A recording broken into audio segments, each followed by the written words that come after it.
안녕하십니까. 햇빛700 평창 군정방송입니다.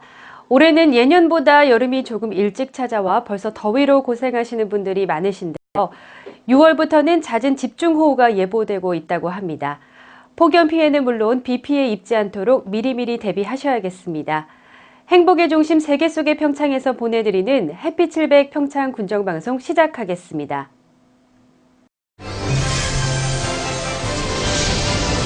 Touch the sky. 평창.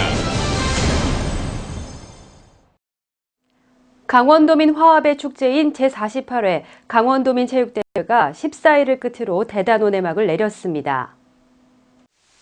아리랑을 세계로 강원도를 하나로라는 슬로건 아래 정성군 일원에서 펼쳐진 이번 대회는 도내 18개 시군에서 14,000여 명의 선수와 임원진이 참가해 기량을 겨뤘습니다. 특히 올해는 5년 앞으로 다가온 2018 평창 동계올림픽 성공 개최를 위한 초석을 다지는 대회로 그 의미가 더해졌습니다. 평창군에서는 25개 종목 431명의 선수와 임원진이 출전해 2부 리그 종합 6위를 차지했습니다. 경쟁력을 갖춘 농촌마을을 집중 육성하기 위한 농촌 현장 1차 현장 포럼이 지난 13일 미탄면 회동 1위에서 열렸습니다.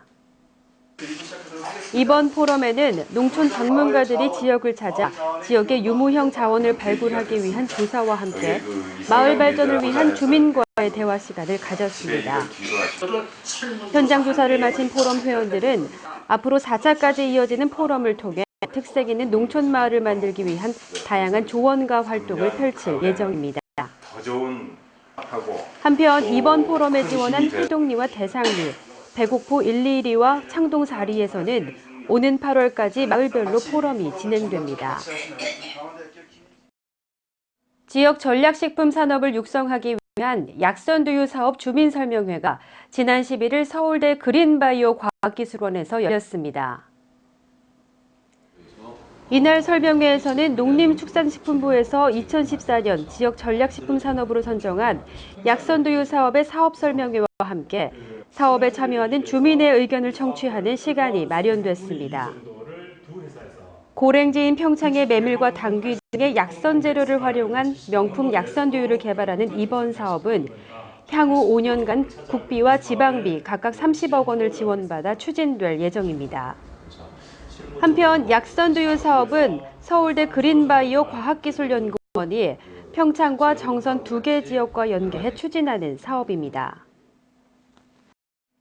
한국여성농업인연합회 평창지부가 이웃사랑 모금을 위한 일일 식당을 운영해 눈길을 끌었습니다. 지난 11일 평창농협 피로 현장에서 마련된 이웃사랑 행복나누기 일일 식당에는 이웃사랑에 동참하기 위한 300여 명의 주민들이 방문해 곤드레밥과 감자전 등 평창의 토속 음식을 시식하며 이웃사랑 나눔 성금이 모금됐습니다. 이번 행사에서 각 읍면에서도 성금을 지원하는 등 온정의 손길이 이어져 400여만 원의 성금이 모아졌습니다. 한여농 관계자는 오늘 마련된 성금은 복지 혜택 사각지대에 놓인 지원자를 찾아 전달할 것이라고 말했습니다. 동아시아 최대 규모의 국제 사이클 대회인 투르드 코리아 제6구간 경기가 지난 14일 평창 알펜시아에서 열렸습니다. 충주 대회를 마치고 온 국내외 정상급 선수 20개 팀 220여 명은 이날 평창 알펜시아를 출발해 양양에 도착하는 184.7km 구간에서 경쟁을 펼쳤습니다. 올해로 7회째 접어든 이번 대회는 지난 9일 전라북도 무주를 출발해 구미와 평창 등을 거친 후 지난 16일 경기도 하남시에 골인하는 것을 마지막으로 경기 일정을 마쳤습니다. 대중교통의 운행이 뜸한 밤늦은 시간, 밤늦게까지 이어지는 자율학습으로 통학에 부담을 느끼는 학생과 학부모들이 많이 있었는데요. 평창군과 택시 업체들이 나서 학생 수송에 나섰다고 합니다. 강민지 리포터가 취재했습니다. 칠흑 같은 어둠이 깔린 저녁 10시, 평창고등학교 앞에 택시들이 속속 들어섭니다. 곧이어 야간 자율학습을 마친 학생들이 줄지어 나오고 익숙한 듯 택시에 오릅니다. 평창군이 원거리 통학에 부담을 느끼는 평창 지역 5개 고등학교 학생들의 편의를 위해 통학택시 운영에 나선 겁니다. 평창군에서는 원거리에 거주하는 고등학생을 대상으로 통학택시를 운행하고 있습니다. 학부모들에게는 경제적, 시간적인 부담감을 줄이고 학생들은 안심하고 공부할 수 있는 면학 분위기가 형성되어 학력 향상을 돕고 있습니다. 학생들은 하교 시 매일 1,000원씩 택시비를 지불하고 나머지 운행 요금은 평창군에서 지원해주고 있습니다. 덕분에 학생들은 안전하게 귀가할 수 있고 학부모들도 경제적, 시간적 부담이 줄었습니다. 예년까지 학생들은 관내 대중교통수단인 시내버스가 오후 8시에 마감돼 학부모나 자율방범대의 통학 차량을 이용해 귀가해왔습니다. 사정이 여의치 않은 일부 학생들은 야간 자율학습을 포기하기도 했습니다. 작년 같으면 아버지께서 맨날 데려다 주시니까 저희는 맨날 죄송스러웠는데 올해부터 평창군에서 지원해 주시니까 저희는 되게 고맙게 느끼고 있어요. 평창군과 업무 협약을 체결한 관내 개인과 법인 택시 조합도 통학택시 운영을 반기고 있습니다. 손님이 뜸한 저녁 시간, 고정적인 고객이 확보됐기 때문입니다. 현재 통학택시는 평창군 전역에서 모두 27대가 매일 80여 명의 학생의 하교를 돕고 있습니다. 평창군이 전국에서 처음으로 시행하고 있는 든든한 통학택시 덕분에 학생들은 안심하고 공부할 수 있어 면학 분위기 형성에 큰 도움이 되고 있습니다. 우선 그 학생들이 아주 집에 그 저녁이 되게 되면 이제 집에를 가야 되는데 집에 그 걱정거리가 일단 덜어져서 안정감 있고 차분하게 면학에 힘쓸 수가 있고 학생들의 귀가를 돕는 각 자율방범대의 통학봉사도 여전히 계속되고 있어 학생과 학부모 모두 통학으로 인한 부담이 크게 줄어들었습니다. 전국에서 처음으로 시도된 평창군의 통학택시 운행 정책으로 학생들이 더욱더 학업에 매진할 수 있게 됐습니다. 해피700 강민지입니다. 미탄면 마하리의 동강 얼음치마을 생태관광지는 지난 2010년 문화체육관광부와 환경부에서 한국형 생태관광 모델 사업지 10선에 선정됐는데요. 동강 주변의 천혜의 자연을 테마로 한 얼음치마을은 이제 전국적인 생태학습과 관광의 중심지로 부상하고 있습니다. 바로 이 얼음치마을에서 동강의 신비를 엿볼 수 있는 제5회 평창 동강생태관광축제가 열렸습니다. 함께 오시죠.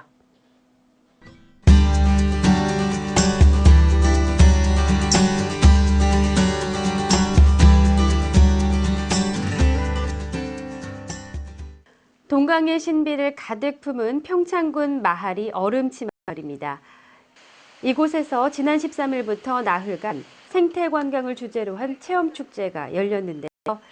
자연과 놀자 동강의 생태놀이터 얼음치마를 주제로 열린 축제에서는 동강의 천혜의 자연을 활용한 다양한 체험 행사들이 펼쳐졌습니다.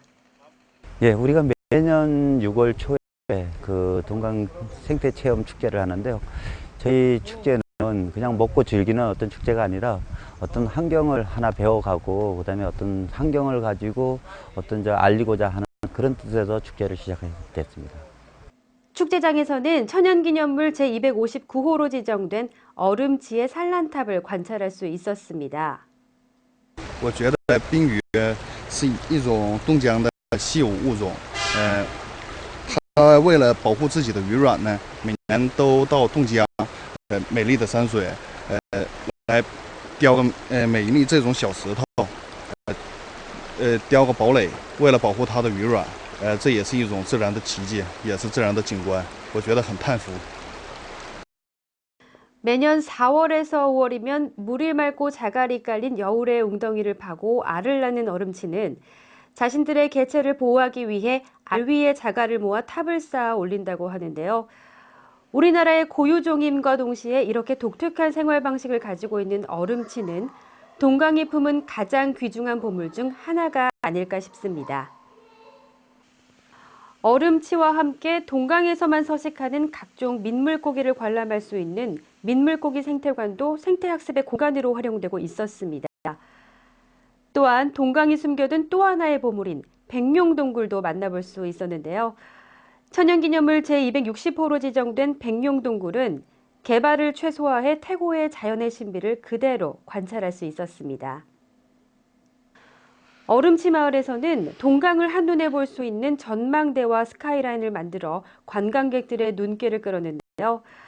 아찔한 높이의 전망대에서 내려다본 동강은 강과 산이 어우러져 한 폭의 그림을 연상시키고 있었습니다.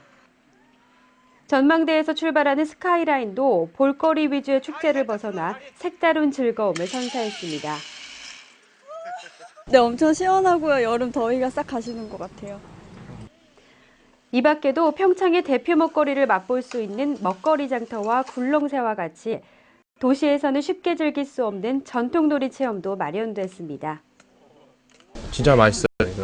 평소에 집에서 먹는 그런 흔한 음식이 아니라서 뭔가 특별하고 진짜 저희 와이프한테도 좀 가르쳐주고 싶은 그런 음식이네요.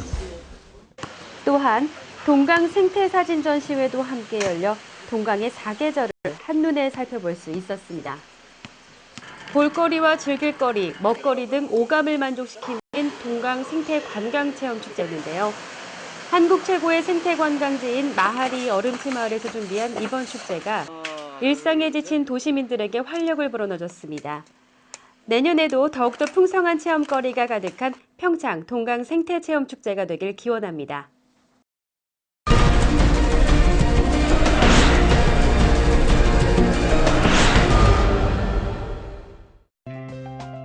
평창군이 사업비 20억 원을 들여 군청에서 종부교를 잇는 평창읍 하리군청길 일원 500m의 올림픽 테마거리를 조성합니다. 올림픽 도시에 걸맞은 경관가로를 조성하기 위한 이번 사업은 이 구간에 동계올림픽 관련 조형물과 안내판을 설치하고 한국전력공사와 업무 협약을 통해 전선 지중화 사업도 함께 추진할 계획입니다. 평창군이 농림축산부 산물의 자원화와 농가의 경영비 부담을 줄이기 위한 유기질 비료 지원 사업을 추진하고 있습니다. 올해에는 신청 물량의 80에서 90%에 해당하는 5만 2천여 톤이 관내 3,200여 농가에 공급될 예정입니다. 평창군이 6월 16일부터 30일까지 자동차세 정기분 납부 기간을 운영합니다. 자동차세 정기분 부과 대상은 6월 1일 현재 자동차와 건설기계를 소유한 18,590여 명이며 부과 금액은 20억 1,400여만 원입니다. 해당하는 소유주께서는 받은 고지서를 확인한 후 가까운 은행이나 인터넷 뱅킹 등으로 납부하시면 됩니다.